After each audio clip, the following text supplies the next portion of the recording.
these round-robin meetings, and I know you do too.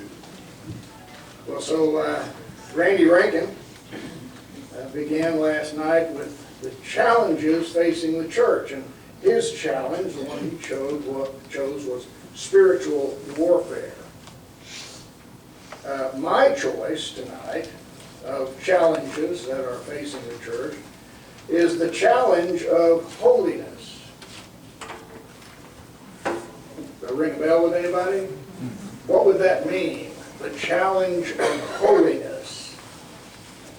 You know, the Lord has always called His people to holy living. In fact, Peter wrote it to the Christians in Asia Minor in 1 Peter chapter 1, verses 15 and 16. He's actually quoting the Old Testament, where the Lord says, "Be holy because I'm holy." So we've been called to be holy. This commandment from Leviticus 11 and 19 requires the same thing of Israel. So we're in line with the holy people of God, the people of God, down through the ages, who've been called to be holy. My question is, you feel you're up to it? If we had to take an interview everybody who's here this evening, and you had to give us your opinion as you left, would you feel like you were qualifying as someone who is pursuing holiness, someone who is being holy like the Lord is holy? How would you know how to answer that question? What's that even asking of us? Be holy because I'm holy. Are you convinced that you're fulfilling that calling? What's God asking of His children? What is holiness? What does it mean to be holy? I think most of us think that it has something to do with moral perfection. So we're confused about just what God is asking of us. I don't believe it's that. I don't believe He's asking of us moral perfection because we do come far short of that goal. And I don't think God would ask us to achieve moral perfection. What would be the use in the sacrifice of Christ if we could reach moral perfection on our own, if it just took a little more effort?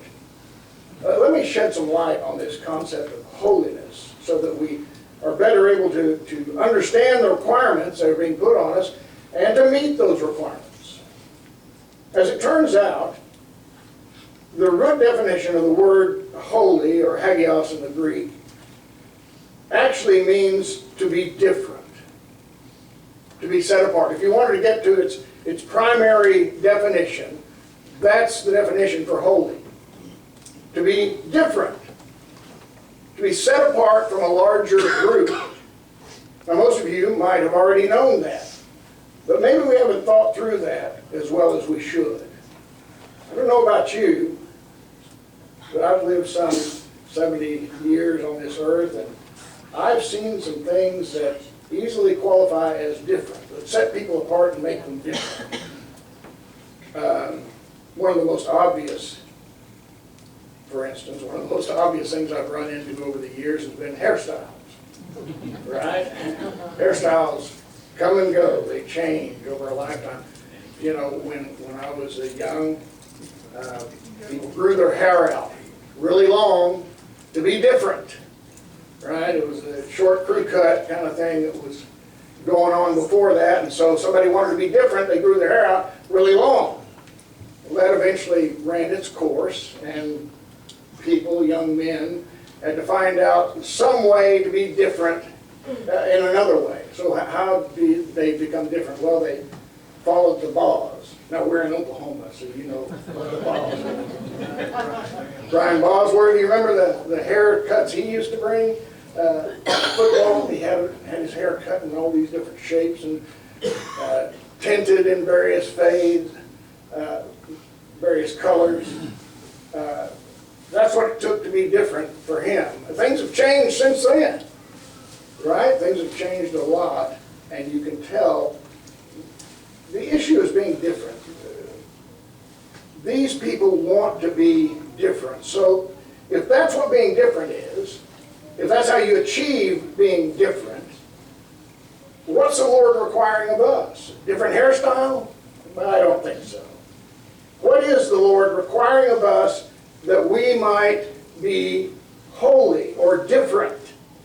What does it mean to be different like the Lord? That's what he's saying. Be holy or be different like I'm holy. Well, first, let's look at what it meant for Israel to be holy like the Lord. The phrase that Peter quotes comes directly from two passages in Leviticus chapter 11 and Leviticus chapter 19. We're going to spend some time reading those and find out just what the Lord defines as different. Here's what he says in chapter 11 of Leviticus. Beginning in verse 42, "You're not to eat any creature that moves along the ground, whether it moves on its belly or walks on all fours or on many feet. It is unclean. Do not defile yourselves by any of these creatures. Do not make yourselves unclean by means of them or be made unclean by them. I am the Lord your God. Consecrate yourselves and be holy, because I am holy. Do not make yourselves unclean by any creature that moves along the ground. I am the Lord who brought you out of Egypt to be your God. Therefore, be holy, because I am holy." Twice he says that. What does it take to be holy? Well, it restricts what you eat. Right? He said, don't eat anything that crawls around on the ground. Does that mean you can't eat rattlesnake? Anybody here eat rattlesnake? I've had some folks who told me they ate it and it tasted like chicken, so I thought I'd just stick with chicken. I'm not worried about the rattlesnake, but they can't. Listen, if you're an observant Jew, if you're a faithful Jew, you don't eat rattlesnake. You don't eat something that crawls along the ground. What's the matter with eating rattlesnake? Because it'll defile you, it says.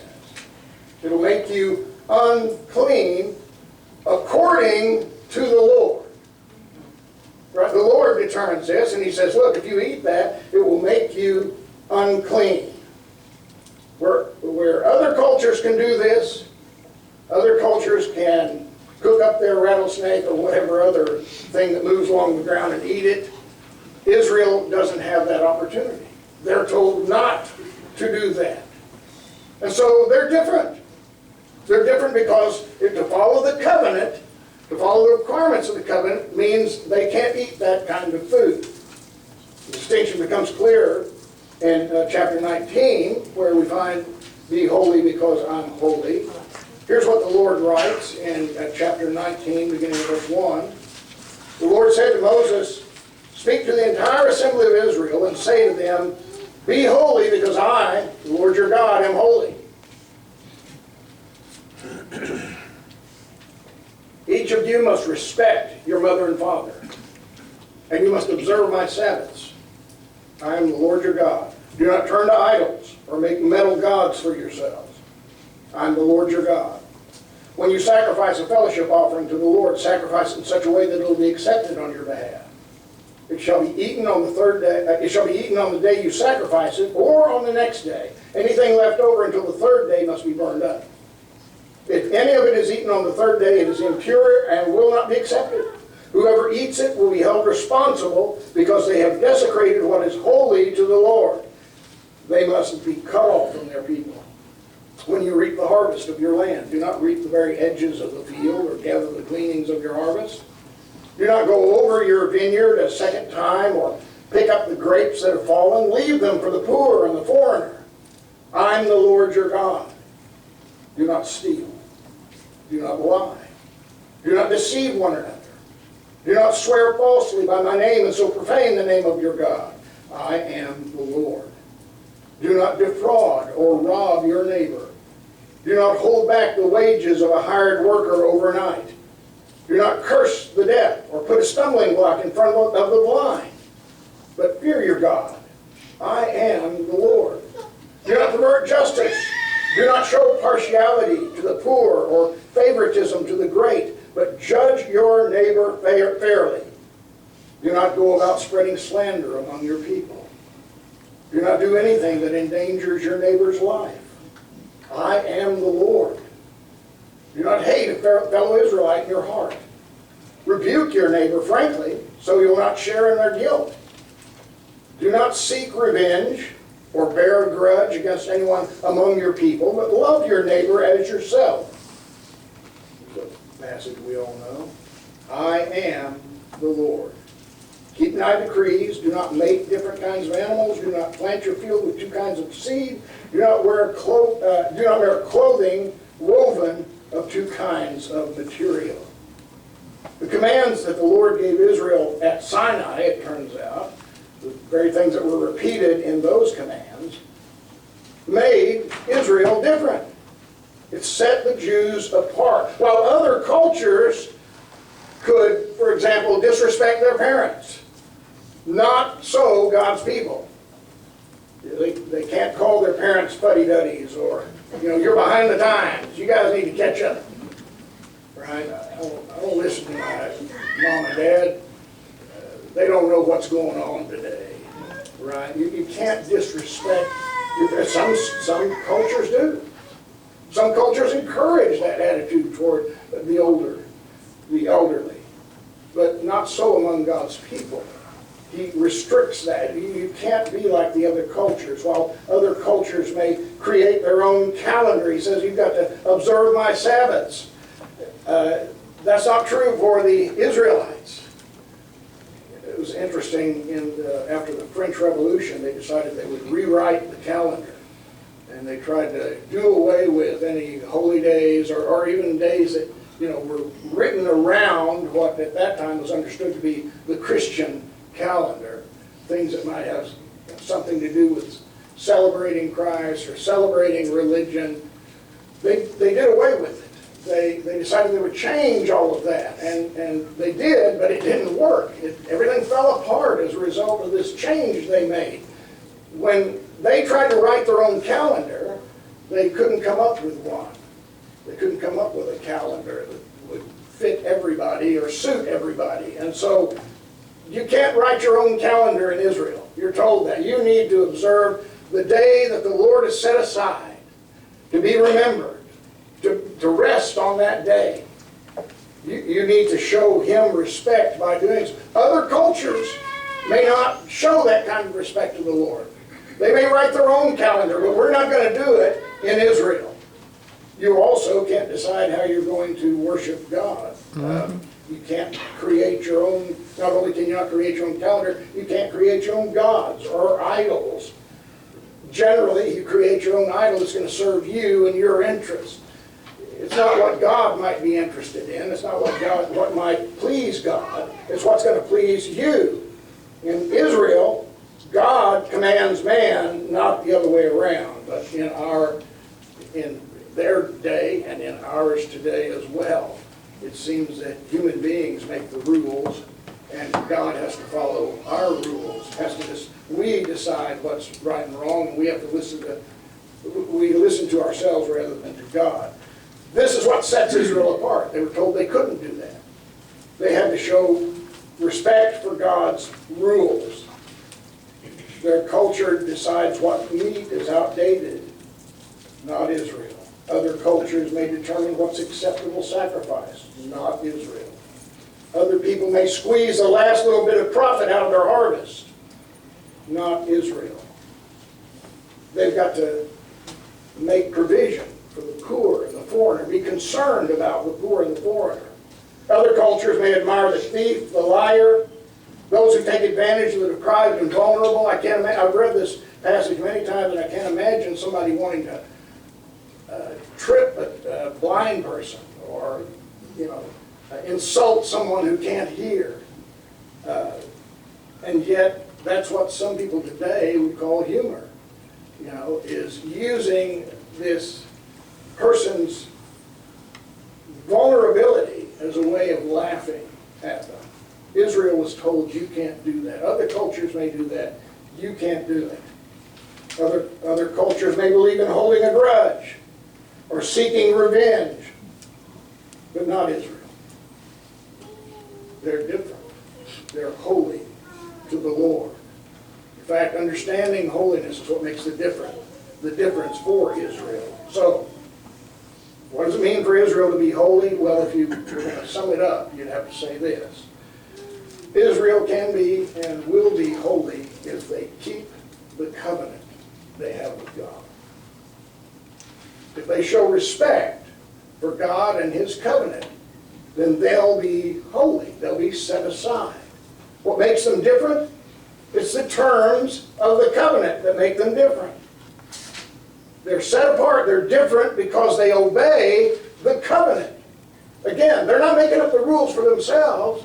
They're instead doing what God requires, what He requires in His covenant with them. And that was God's plan for salvation, the salvation of the world.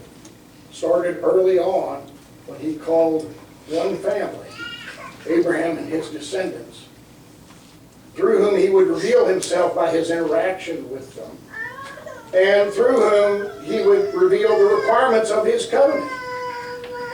And if they followed that covenant, it would make them different. It would make them holy. Different than all other families, and different than eventually this whole nation that carried itself out, that lived differently than everyone else. And this, God's requirements, that's what sets them apart, is they choose to be obedient to God's covenant.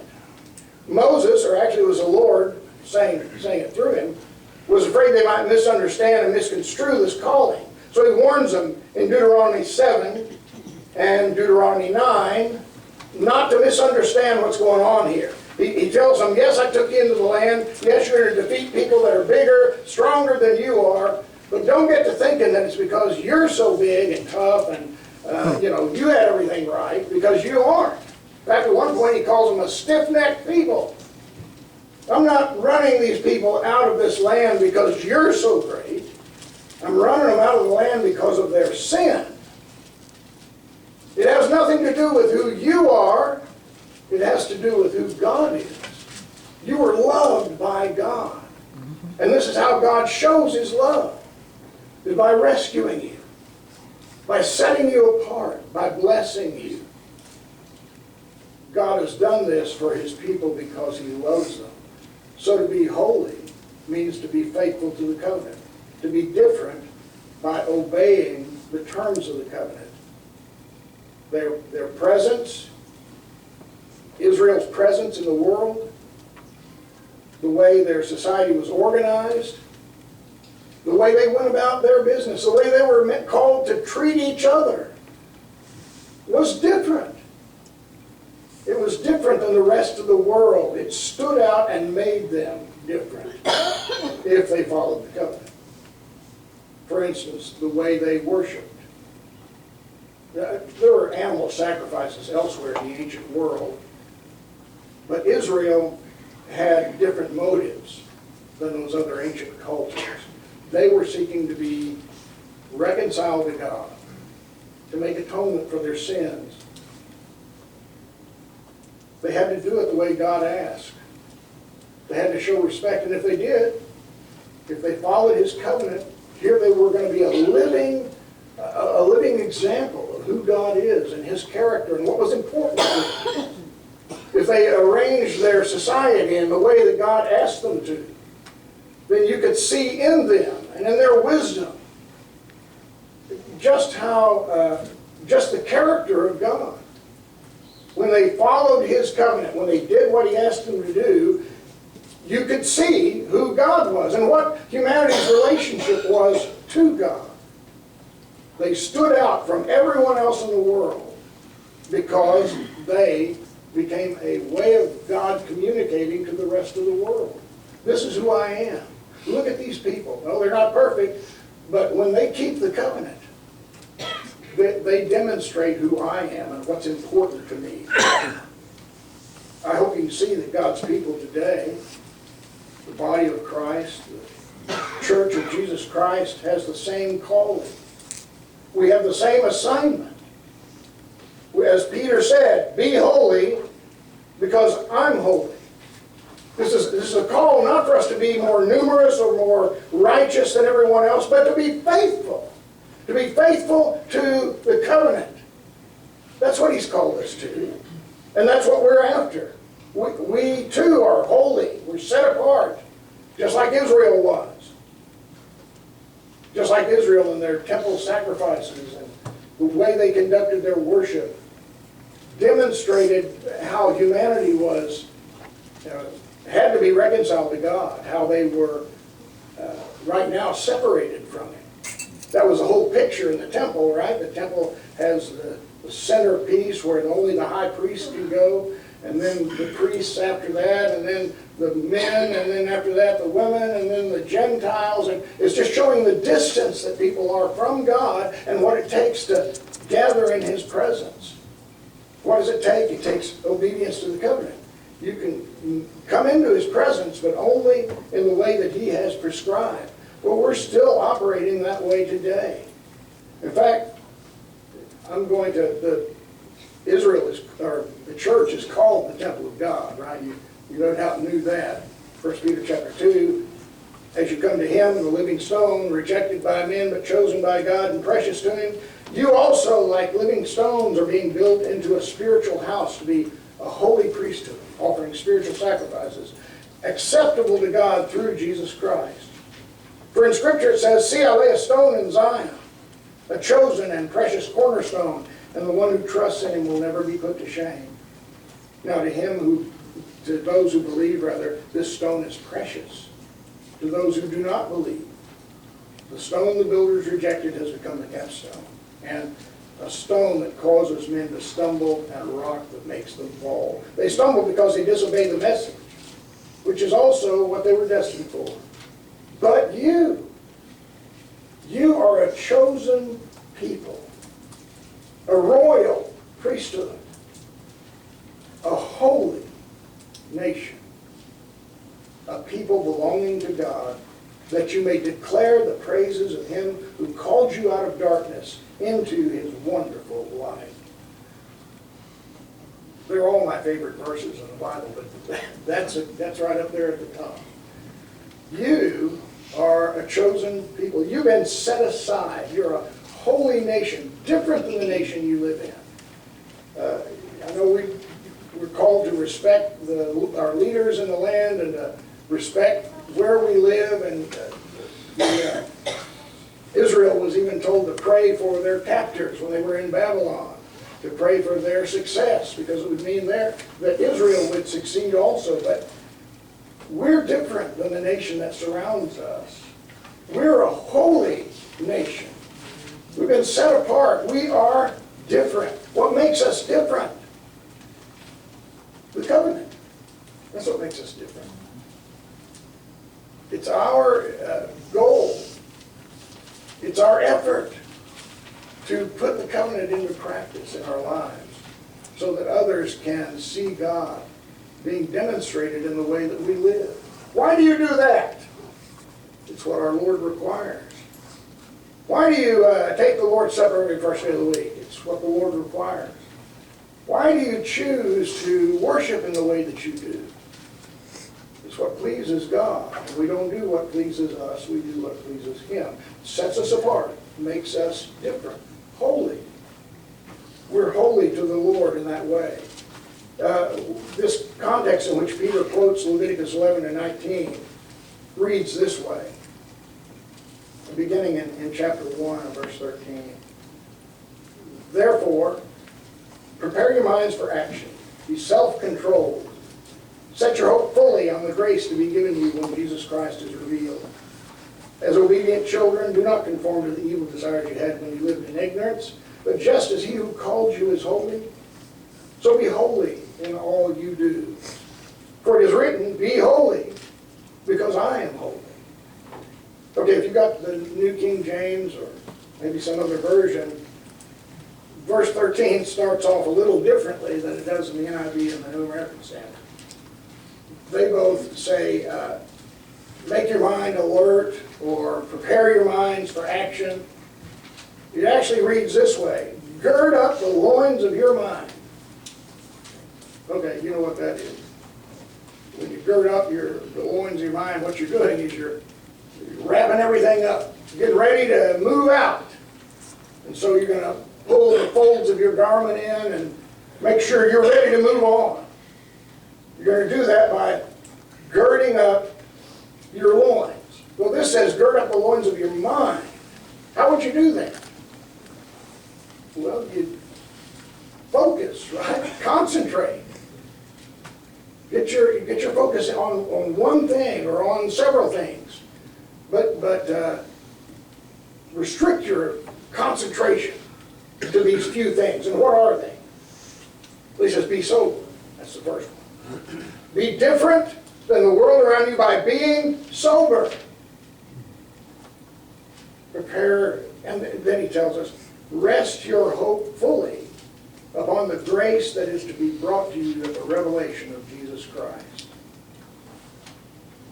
What is that asking us to do? If you're going to be holy, you're going to be looking forward. You're going to be looking to the consummation of things, to the revelation of Jesus Christ. As I've pointed out before in sermons, we're not thinking about Jesus returning from the other side of the galaxy. We're talking about him appearing right now. He's in the midst of us because we're here gathered with each other. But we don't see him. Our eyes don't see him. But there's a day coming when, in the blink of an eye, he will reappear. And we'll see him then. That's what Peter's saying. Here's how you live a holy life. Here's how you live a different life. You look forward to his coming, to his reappearing. We know he's there. I know he's unseen, but we know he's there. And as your faith grows, you come to understand that more and more. Jesus is there. Someday he will reappear. Are you watching for it?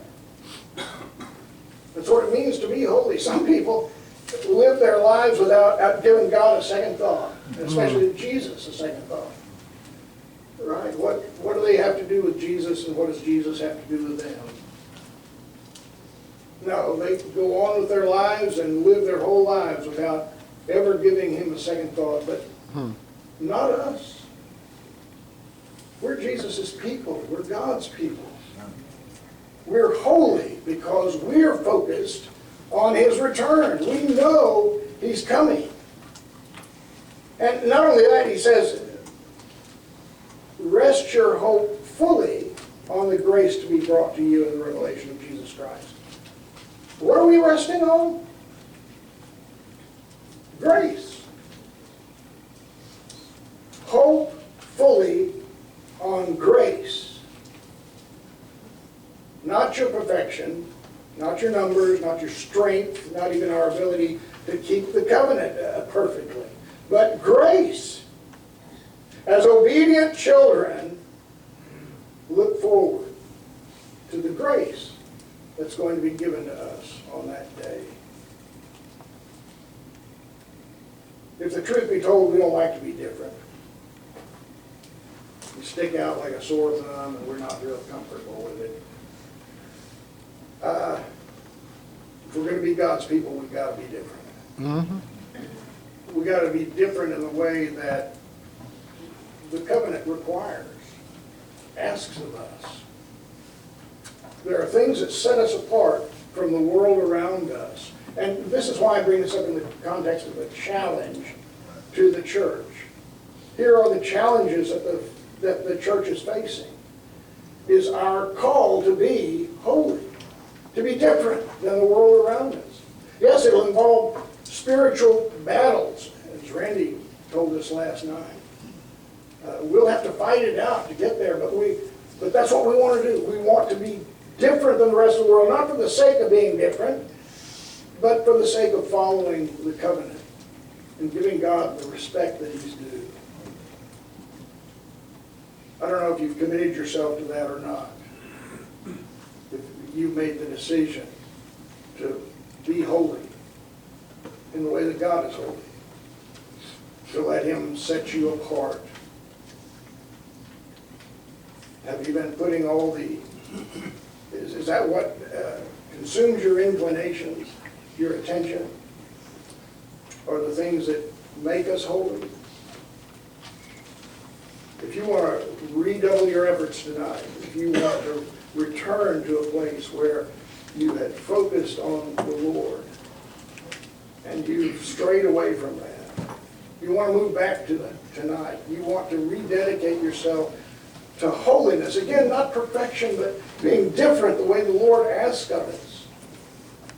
This evening is the opportunity to do that. In fact, you couldn't find a more encouraging crowd than this group of people to join you in returning to your commitment to follow the covenant, to bring God praise and glory by obeying Him. Maybe you've never been a Christian, you've never made that commitment. Tonight would be a great night for that also. To dedicate the rest of your life to being different like God is. If there's anything we can help you with this evening, we want to offer you the invitation. If you'll let us know what your need is while we stand and sing this invitation song.